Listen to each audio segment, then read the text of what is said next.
Buonasera, ai titoli con le principali notizie. Da stamattina a Roma la Camera Ardente al Teatro delle Vittorie, mercoledì a Militello, lutto cittadino per i funerali. Il sindaco Burtone, dolore enorme. Gli amici lo ricordano sempre vivace, la commozione di Leo Gullotta era il riscatto della Sicilia, dice. A Catania si è conclusa la festa della traslazione delle reliquie di Sant'Agata, il monito di Renna, la forza non sta nelle armi, non lasciate i figli per strada. Ad Agrigento lo stop del sindaco Di Naro al concerto del rapper che nei suoi testi esalta la criminalità e il disprezzo per lo Stato. La Sicilia dei borghi, sempre più meta delle vacanze per i turisti, la riscoperta di Geraci Siculo. Calcio, il Palermo proiettato all'esordio in campionato al Barbera contro la Reggiana, il finlandese Joronen prima scelta per rimpiazzare l'infortunato Gomis.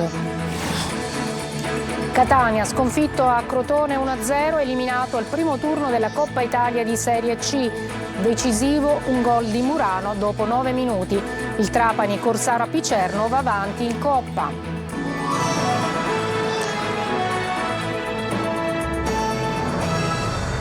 Eccoci, buonasera, benvenuti. Migliaia di persone in fila per ore rendono da stamattina a Roma un commosso omaggio a Pippo Baudo nella Camera Ardente al Teatro delle Vittorie. Sentiamo Tonino De Mana. Lino Banfi che propone di intitolargli il Teatro delle Vittorie. Fiorello che ironicamente chiede di sostituire la statua del cavallo con quella di Pippo, Carlo Conti, che respinge con fermezza ed umiltà di essere il suo erede. E poi la commozione dell'ex moglie Ricciarelli, di Mara Venier, Massimo Lopez, ognuno dà il suo contributo ed un abbraccio sincero a Pippo Baudo, il re del sabato sera che se n'è andato proprio di sabato, facendo capire anche al destino che comandava lui, come sul palco. Ora che Pippo Baudo non c'è più, restano i ricordi, ma soprattutto è tangibile l'amore della sua gente, dei suoi colleghi, dei suoi amici e di quanti lo hanno conosciuto. Di buon mattino, intorno alle 8:30, il feretro arriva al Teatro delle Vittorie di Roma, luogo che lo ha visto tante volte protagonista, scelto dai familiari e dai vertici Rai per allestire la Camera Ardente. Aperta oggi dalle 10 alle 20 e domani dalle 9 alle 12. I funerali si terranno invece mercoledì alle 16 nella chiesa di Santa Maria della Stella a Militello Val di Catania, dove è nato e cresciuto e dove era iniziata la sua passione per lo spettacolo mentre stava ancora studiando giurisprudenza all'Università di Catania, laurea che ha poi conseguito pur non avendo mai esercitato la professione forense. Giuseppe Raimondo Vittorio Baudo per tutti è stato sempre Pippo, suo il record di conduzioni del Festival di Sanremo con 13 edizioni. In tanti lo definivano semplicemente la televisione. Nella sua carriera ha lanciato e rilanciato personaggi come Milva, Mietta, Anna Oxa, Lorella Cuccarini, Eter Parisi, Andrea Bocelli, Giorgia, Laura Pausini e molti altri. Celeberrimo il suo "l'ho inventato io", come se scoprire talenti e regalarli alla TV italiana fosse la sua dote, come un papà che guida e guarda i suoi figli spiccare il volo. La scomparsa di Pippo Baudo segna la fine di un'epoca della televisione italiana, ma il maestro partito da Militello Val di Catania ha già preso i gradi di ambasciatore della sicilianità nel mondo. Lo sentivate nel servizio, Militello si prepara ad accogliere Pippo Baudo per i funerali che si svolgeranno mercoledì pomeriggio, un paese in lutto. Orazio Longo. Ancora poche ore e poi Pippo Baudo tornerà per sempre nella sua Militello in Val di Catania, la città che lo piange e dalla quale lui non si era mai staccato.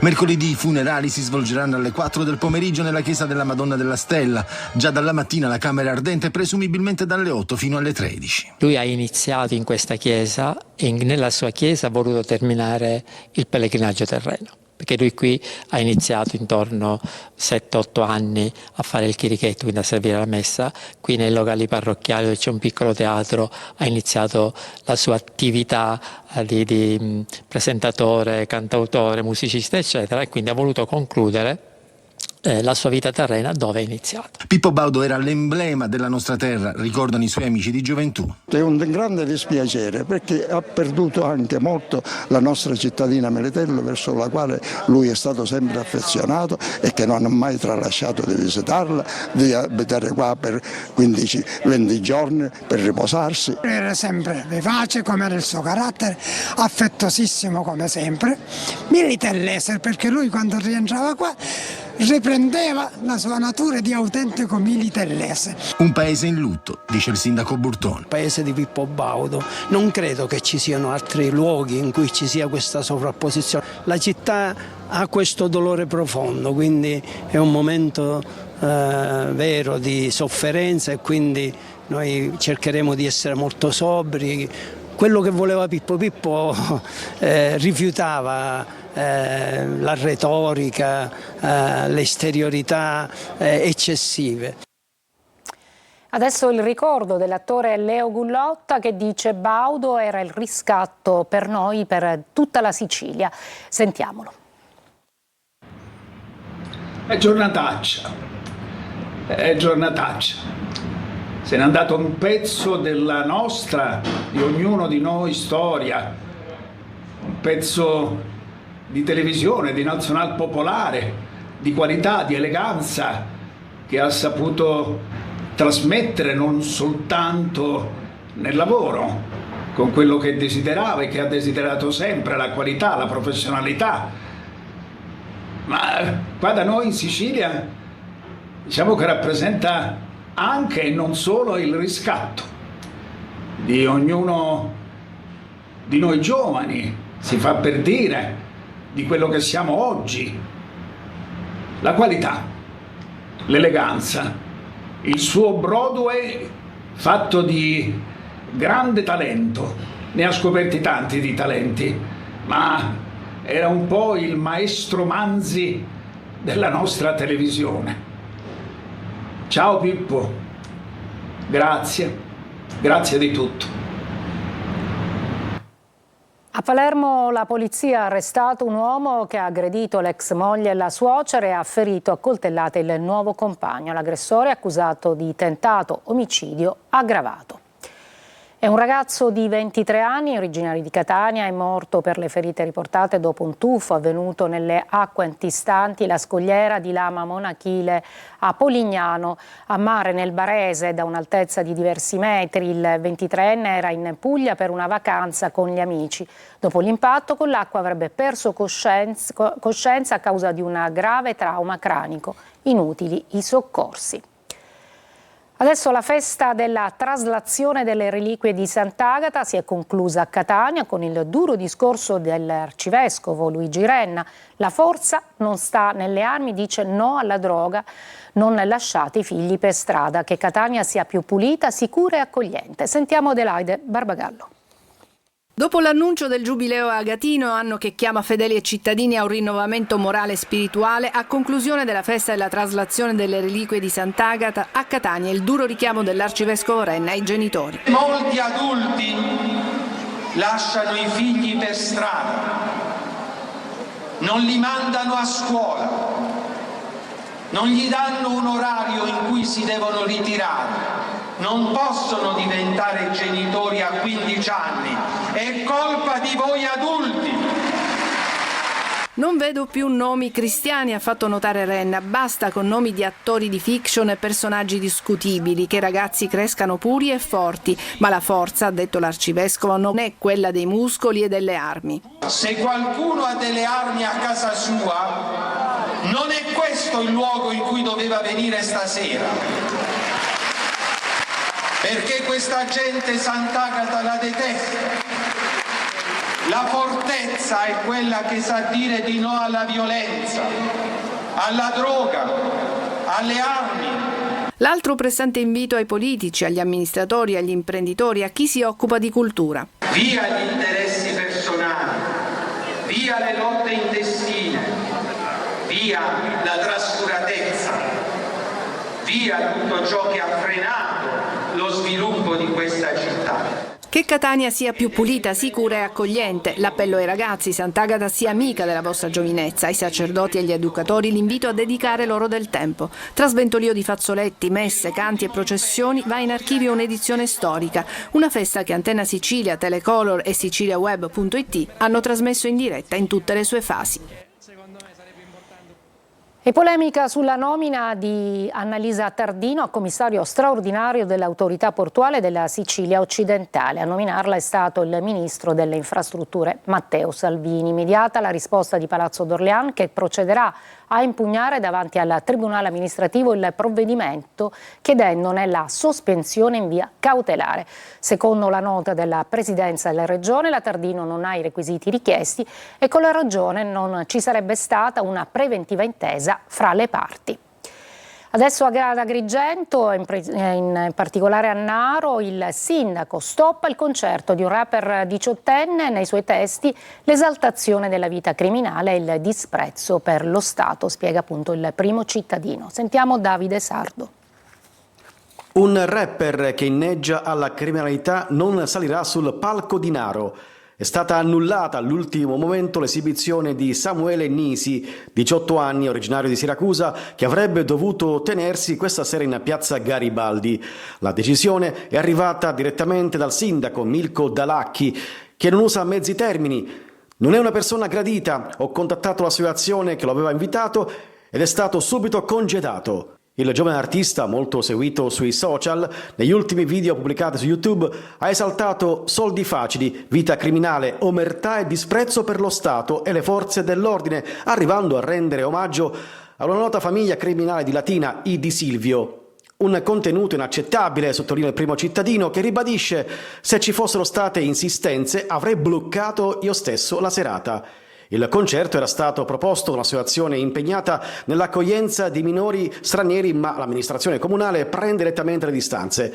Il patrocinio era per la discoteca sotto le stelle, non certo per spettacoli che diffondono messaggi contro la legalità, chiarisce Dalacchi. Così nella piccola cittadina barocca la musica è stata fermata prima ancora di iniziare. Sempre più famiglie preferiscono trascorrere le proprie vacanze negli antichi borghi, numeri in aumento soprattutto in Sicilia. Siamo stati a Geraci, Siculo. Marco Gullà. Un paesaggio da favola, un paesaggio da vacanza, no al mare, no alla montagna, no alla campagna, sì al borgo. I turisti che preferiscono infatti trascorrere le proprie ferie immersi nei borghi italiani sono in aumento e negli ultimi anni la Sicilia si è confermata terra di forti tendenze in questa fetta di turismo. Qui siamo a Geraci Siculo, in provincia di Palermo, un borgo di 1600 abitanti incastonato nelle Madonie, natura, cibo, cultura e arte, quello che cercano molti turisti per staccare dalla quotidianità. Abbiamo avuto un incremento negli ultimi 5-6 anni, un incremento di turisti di circa il 190% e i turisti chiedono degli aspetti specifici che solo i borghi italiani possono dare. La nostra attrazione più forte è quella di rendere la possibilità di vivere il borgo, di far toccare con mano ai nostri visitatori, ai nostri ospiti la vita vera all'interno di un borgo. Il vicolo fiorito, la famiglia che ti apparecchia una tavola con prodotti che sanno di casa, l'albergo diffuso Keywords della vacanza in un borgo. Il senso di pace ti inebria, è una sensazione fantastica, ti affacci e sei veramente nell'ombelico del mondo, vedi tutto quello che è quella parte della Sicilia che i nostri occhi non sono più abituati a vedere, quindi perché non venire? Tranquillità e poi io vengo da tantissimi anni ormai qui e quindi mi trovo bene, c'è il fresco. Un turismo che cresce e anche molti stranieri decidono di trascorrere parte delle loro vacanze nei borghi italiani. A Sciacca, nell'Agrigentino, 10 cani vivevano rinchiusi in una cisterna. A scoprirlo è stata la polizia municipale. Il proprietario è stato denunciato per maltrattamenti di animali. Tutti i cani erano ammassati in uno spazio ristretto in pessime condizioni. Una breve pausa, poi andremo ad Agrigento per il notturno pirandelliano.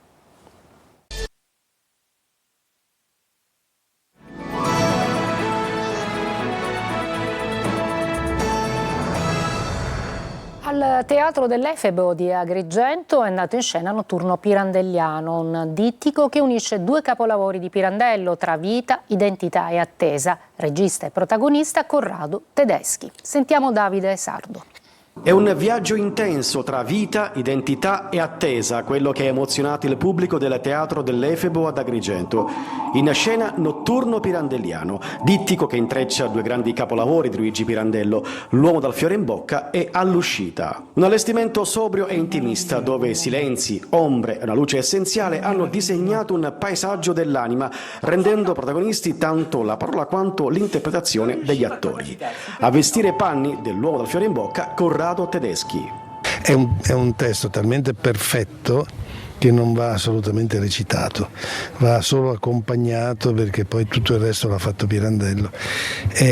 Io credo che, io ero anche amico di Dino Risi, uno dei più grandi registi della nostra storia, che mi diceva che secondo lui è il più grande monologo, che nasce come dialogo ma poi diventa monologante, il più grande monologo che sia mai stato scritto, e quindi io mi avvicino a questo ogni volta, lo faccio da 25 anni, mi avvicino con tutto il rispetto possibile e immaginabile, perché è un gioiello assoluto. Lo spettacolo rientra nel cartellone della settimana pirandelliana, 36esima edizione, confermando ancora una volta l'attualità senza tempo del drammaturgo agrigentino.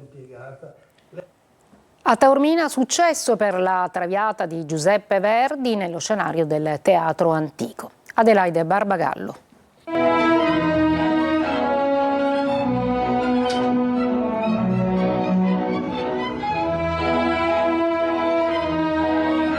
La storia di Alfredo e Violetta nella suggestiva cornice del Teatro Antico di Taormina, con la regia di Enrico Castiglione. Ad interpretare la protagonista di Traviata, inserita in quella che può essere definita la trilogia popolare di Giuseppe Verdi, è il soprano Besa Luigi.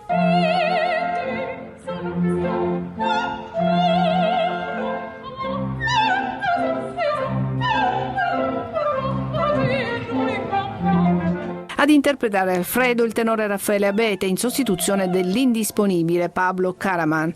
Gangson Kim era Germond, spalti strapieni e 10 minuti di applausi alla fine. Convincente la scenografia con un cuore formato tutto da camelie. Orchestra diretta a Stefano Vignati e coro Vincenzo Bellini da Pietro Valguarnera. In scena anche il corpo di ballo Coreos.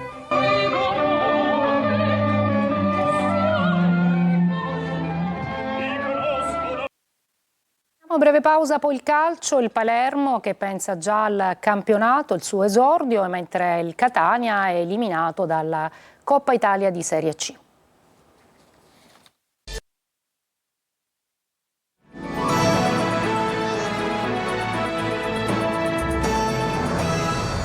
Eccoci al calcio. Dopo la convincente prestazione contro la Cremonese e il passaggio del turno in Coppa Italia, il Palermo lavora per l'esordio in campionato alla Barbera contro la Reggiana. Marco Gullà. È la settimana che porta all'esordio in campionato. Sabato al Barbera il Palermo taglia il nastro del suo torneo giocando contro la Reggiana. I rosanero, dopo il passaggio del turno in Coppa Italia ai danni della Cremonese, adesso vogliono iniziare nel migliore dei modi il campionato. Sarà probabilmente ancora Francesco Bardi a difendere la porta dei siciliani. Una squadra forte, rodata, ma noi dobbiamo avere questo spirito e lottare su ogni pallone. Il mister già dall'inizio ci ha detto che la cosa più importante è il sacrificio. Noi oggi l'abbiamo attuato e sono convinto che con questa attitudine possiamo toglierci delle soddisfazioni. TS Osti è comunque al lavoro per rimpiazzare l'infortunato Gomis. In pole c'è Joronen, svincolato e già disponibile ad accettare il Palermo. In arrivo c'è anche il difensore Veroli, si attendono solo gli ultimi passaggi prima del comunicato ufficiale. I rosa così avranno il vice Ceccaroni senza andare a occupare slot over. Con Veroli e Joronen il mercato del Palermo si potrebbe considerare virtualmente chiuso, ma ci potrebbero essere ulteriori movimenti prima della fine della sessione. Il Catania ha sconfitto ieri sera a Crotone 1-0, eliminato al primo turno della Coppa Italia di Serie C. Decisivo un gol di Murano dopo 9 minuti di gioco. Sergio Colosi. A Lezio Scida si è visto soltanto a tratti il Catania brillante disegnato dalla società e preparato da Toscano. I rossazzurri salutano la Coppa Italia di Serie C contro un Crotone appena sufficiente che ha riscattato la doppia consecutiva eliminazione ai rigori. Con 7 assenti, stesso 11 dell'amichevole di domenica scorsa al Massimino. Al nono l'episodio decisivo, Crotone in vantaggio. Sul traversone di Maggio l'inserimento aereo di Murano è vincente in una difesa avversaria l'avversaria distratta. Il Catania, con il lutto al braccio per la scomparsa di Pippo Baudo, accusa il colpo e fatica nella costruzione del gioco. Il potenziale di Toscano si esprime a sprazzi, ma di positivo c'è che anche in una serata non da ricordare le uniche azioni le firma il Catania, che si accende nel finale di tempo e meriterebbe il pari. Al minuto 41 Casasola calcia di destro sull'esterno della rete. Più pericolosa l'azione del 44esimo costruita sull'asse Ciccarelli-Donnarumma, con il destro di Corbari respinto da Merelli. Nella ripresa dentro Aloy e Lunetta per Corbari e Gimenez. Ciccarelli viene murato dalla difesa rossoblù. Ancora cambi, prima Martic e poi D'Andrea. La formazione etnea, spinta da oltre 600 tifosi, attacca. Merelli c'è su un piazzato di Donnarumma e salva l'1-0 finale. Da domenica in casa contro il Foggia sarà campionato e ci si aspetta un Catania più continuo e attento.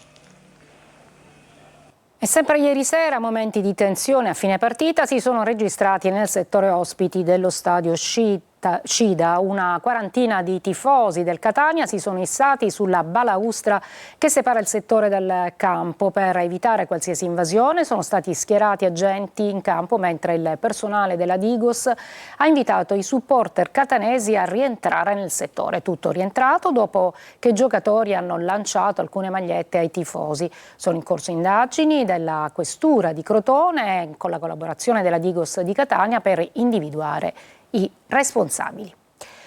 Trapani avanti in Coppa Italia con la vittoria in trasferta a Picerno per 5-4 dopo i calci di rigore. Nel secondo turno i Granata affronteranno il Sorrento che ha vinto il derby con la Salernitana. Franco Cammarasano. Supera il primo turno di Coppa Italia il Trapani, ma ha dovuto ricorrere ai calci di rigore per avere la meglio su un Picerno ben organizzato che alla sua prima vera azione offensiva al 39esimo si è portato in vantaggio con una rete siglata da Samuel Pugliese. Il Trapani, sceso in campo con due soli uomini della passata stagione, Ciotti e Carriero, ha tenuto comunque bene il campo, sfiorando più volte il gol del pari, arrivato all'88esimo con Fischnaller, bravo a capitalizzare un cross di Benedetti. Nella lotteria dei rigori, decisivo il portiere Granata Galeotti che ne ha parati 2 su 4, consentendo così al Trapani di passare al turno successivo dove affronterà il Sorrento che ha vinto il derby con la Salernitana, anche questo ai calci di rigore. È tutto per questa edizione, grazie per l'ascolto e buona serata.